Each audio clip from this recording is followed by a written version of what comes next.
G7, C, F, G7, all the way through.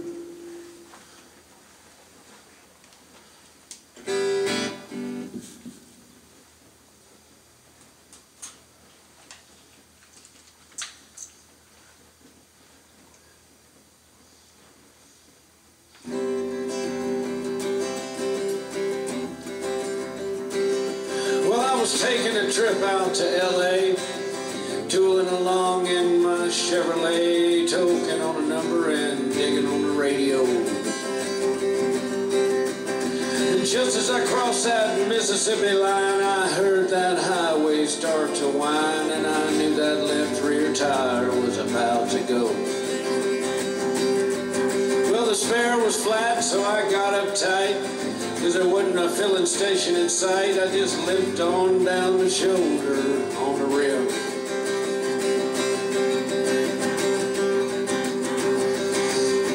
I went as far as I could, but when I stopped the car, it was right in front of this little bar, a little redneck kind of a joint called the Dewdrop Inn.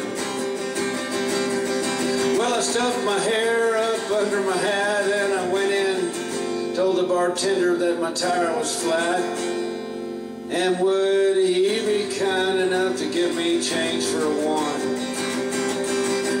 Well, there was one thing I was sure proud to see, wasn't a soul in that bar except for him and me. He just looked disgusted and pointed toward the telephone. I called the station up the road a ways, and he said he wasn't very busy today, and he could have somebody there in about 10 minutes or so. He said, now you just stay right where you're at, and I didn't bother to tell the darn fool that I sure as hell didn't have any place else to go. I just ordered up a beer and sat down at the bar when some guy walked in and said, who owns this car with the peace sign, the mag wheels, and the 4 on the floor? Well, he looked at me and I damn near died, and I decided that I'd just wait outside, and I laid $1 on the bar and headed for the door. Just when I thought I'd get out of there with my skin, these 5 big dudes come rolling in, and some old drunk chick and some fella with cream teeth. I said I was almost at the door when the biggest one said, you tip your hat to this lady, son, and when I did, all that hair fell out from underneath. Now the last thing I wanted was to get in a fight in Jackson, Mississippi on a Saturday night, especially when there was 3 of them and only 1 of me. They all started looking, laughing, and feeling. I felt kind of sick, and I knew I'd better think of something pretty quick, so I just reached out and cracked old Green Teeth right in the knee. He let out a yell that'd curl your hair, and before anybody moved, I grabbed me a chair and said, watch him, folks. He's a thoroughly dangerous man. Well, you may not know it, but this man's a spy. He's an undercover agent for the FBI, and he's been sent down here to infiltrate the Ku Klux Klan.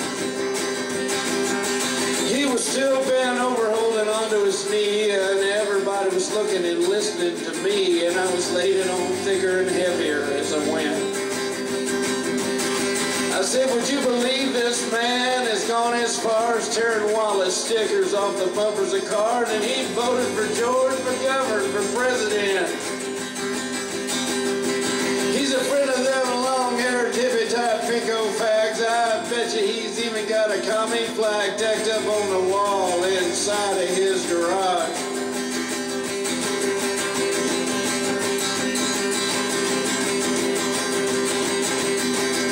Well, he's a snake in the grass, I'll tell you guys. He may look dumb, but that's just a disguise. He's a mastermind in the ways of espionage.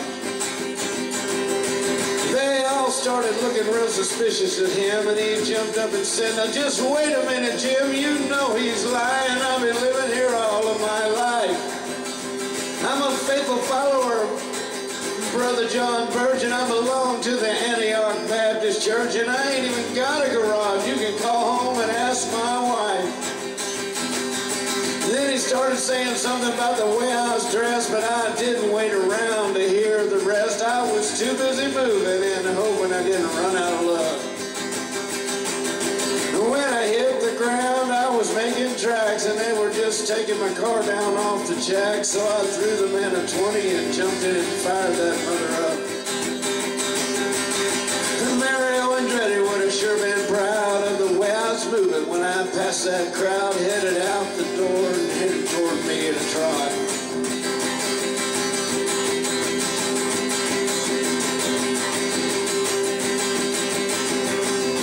I guess I should have gone ahead and run, but somehow I just couldn't resist the fun of chasing them all just once right in the parking lot.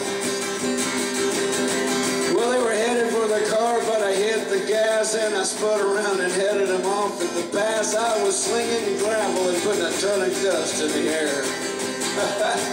Well, I had them all out there stepping and fetching like their heads were on fire and their asses were catching. I figured I ought to go ahead and split before the cops got there. When I hit the road, I was really wheeling, had gravel flying and rubber squealing, and I don't slow down till I was almost to Arkansas. Well, I think I'm gonna reroute my trip, and I wonder if anybody think I flipped if I went to L.A.